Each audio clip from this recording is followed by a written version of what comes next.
With much sadness, it's time to leave this boondocking site. I really enjoyed this one, actually.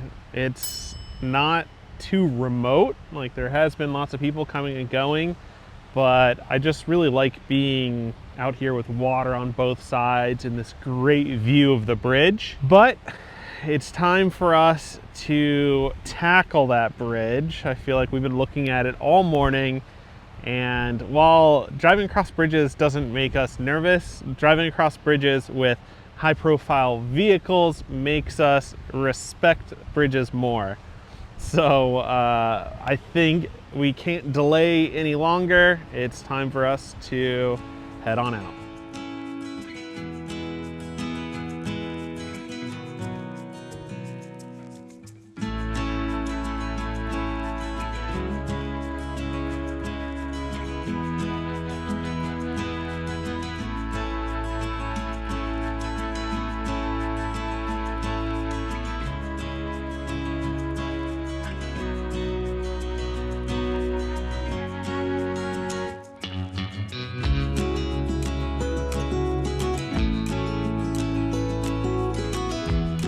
All right, we made it across the bridge, and I started the GoPro like right when we started and stopped, so it was 12 minutes of above the water.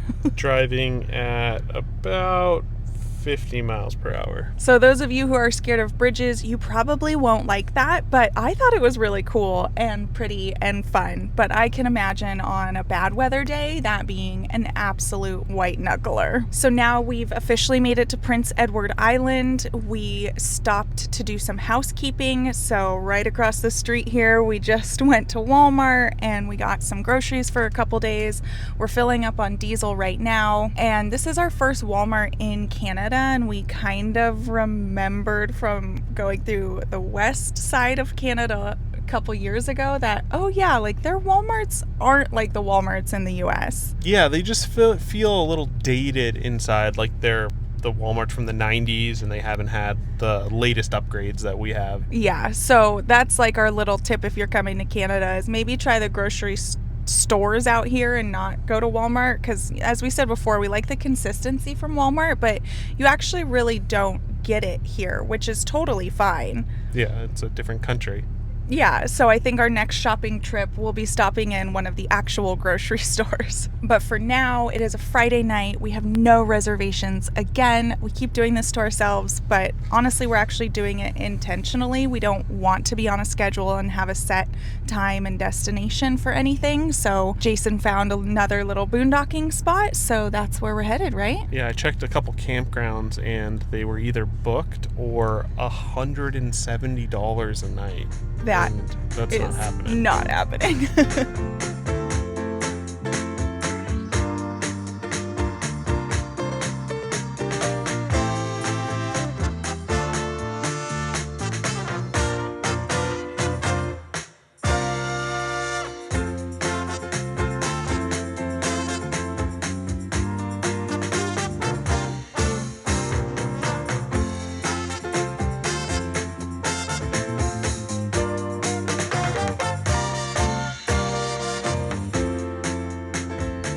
How's this for a boondocking spot? We're in the parking lot here, and right over there is the ocean.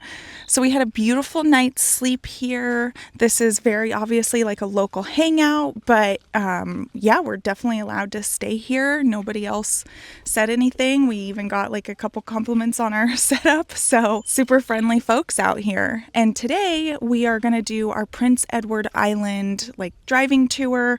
On the minimal research we did this morning, there's pretty much only beaches, lighthouses, and beautiful grassy fields like this to see. And then also the Anne of Green Gables house. So we're packing up here, opening another spot for a local to take to enjoy the beach, and then we are hitting the road.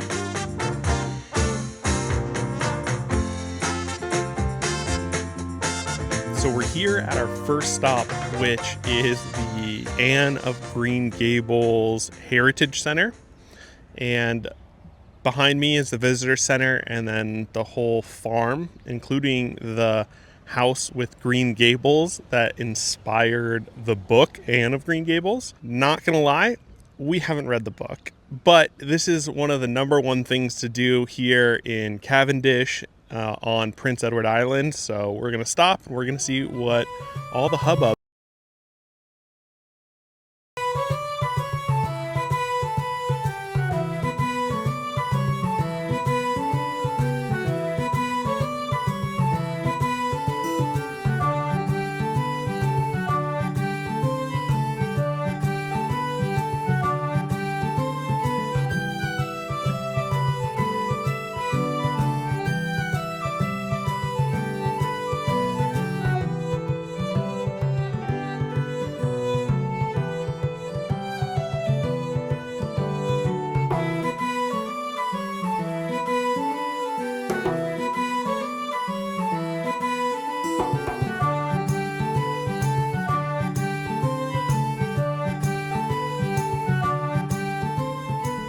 We made it to East Point Lighthouse, but unfortunately about 10 minutes too late to actually trek up to the top.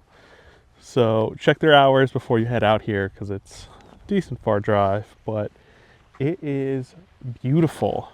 They are known for this lighthouse, and off the coast here, it's where the tides collide from the north and the south of the island. So it's pretty cool just looking out. You can see where the water is meeting each other. It creates this like ripple in the water that you can see. Anyway, the gift shop was still open for an extra hour, so we walked around and we picked up what our souvenirs are that we get. I'm interested to know what yours are. Ours are magnets, which we started once we started RVing.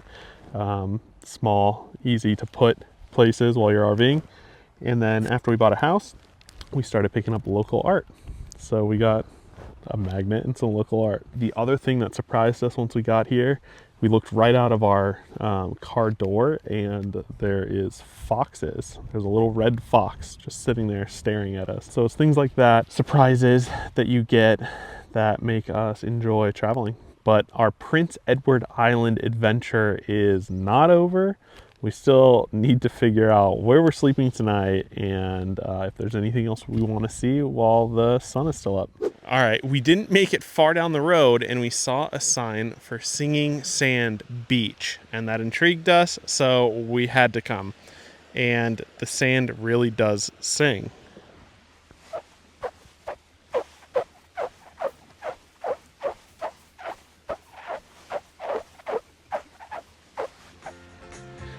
Crazy.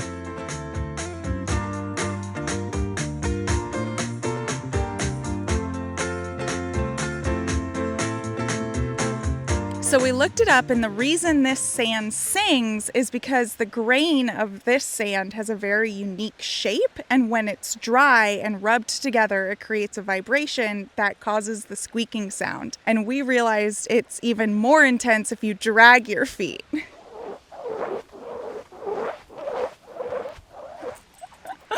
I think we're having a little too much fun with this.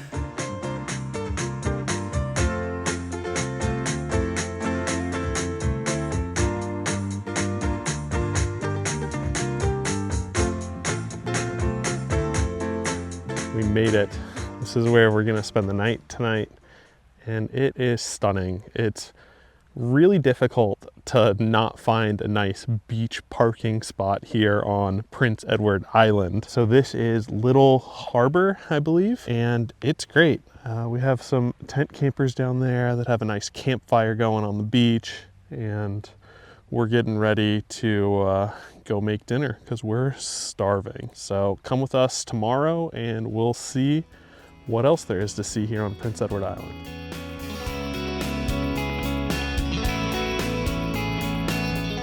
Hey, did you know we made a tank treatment? It's called Tank Tune-Up, and it's a no-filler powder that breaks down waste, kills odors, and even cleans your tank sensors. Click the link in our description or find it on Amazon to get yours. Day 2 of our Prince Edward Island adventures continue, and we're starting it at Cape Bear Lighthouse and the Marconi Station. Now, we didn't do much research about this place, so we're excited to see what we can see, but based on how many people are here, I think it's safe to say that this is a hot spot.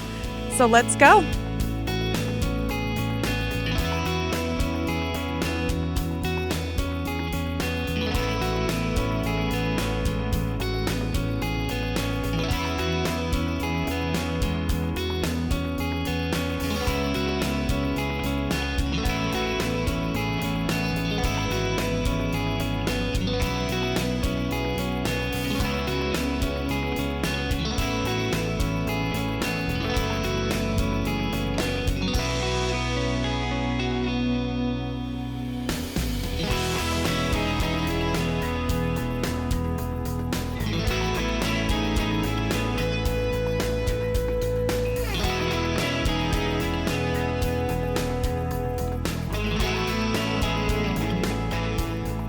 right. That was way cooler than I thought it was going to be for some reason. It looks pretty short from the outside, so I just didn't think the view would be that much better up there, but it really is. And I didn't even think we could go up there because this side is all blocked off. Like, it didn't look like it was an actual working lighthouse. Right. So it was really interesting. We learned that here they had a Marconi station, which is one of the first 7 for when the wireless telegraph was invented here in Canada. And this location was actually the first location in Canada to hear the SOS calls from the Titanic. So because of the man working at the time, Mr. Bartlett, who heard those SOS calls, they were some of the first responders to start sending people out to help, which I found to be really interesting. So this lighthouse has a lot more history than I thought it was going to. And I think that the $10 to the top, $5 each, is totally worth it. It's super steep, and it's kind of like the steps are like a ladder kind of, so you go up them and down them the same way, like kind of facing towards them. I saw a couple older couples going up and down them too, so as long as you're a little mobile, you could make it. Exactly.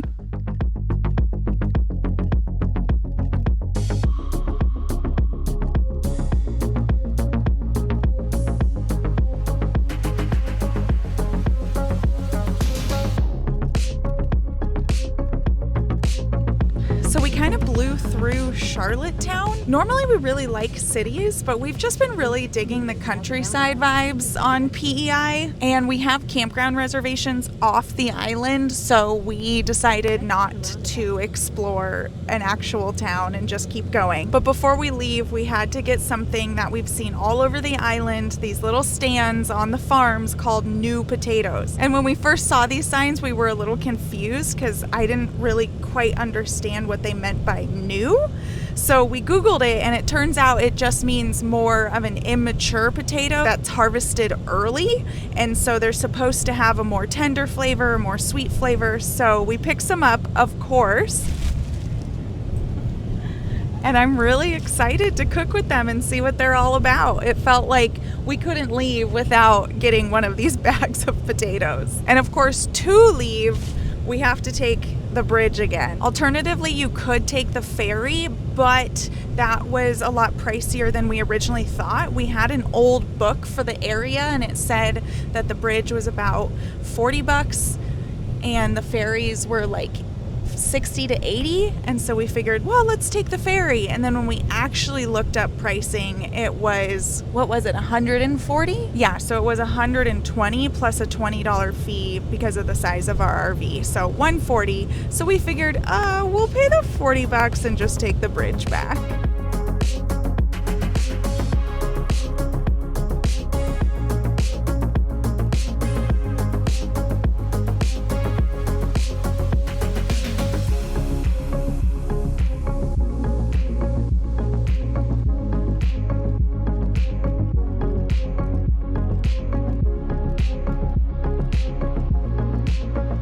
We're about halfway across the bridge now, and I decided to look up some facts about it. So it's called Confederation Bridge, and it is 8 miles long, and there is this like rise in the center for the larger ships, and that stands at 200 feet while the rest of the bridge is at 131 feet. So I think it's a really cool bridge, and Jason and I were talking about, this is just how morbid we get sometimes. I asked if we went over, do you think we would die? And he said yes. I guess that would be true after I looked up some of the facts, because then we looked up the Golden Gate Bridge, and that's 220 feet.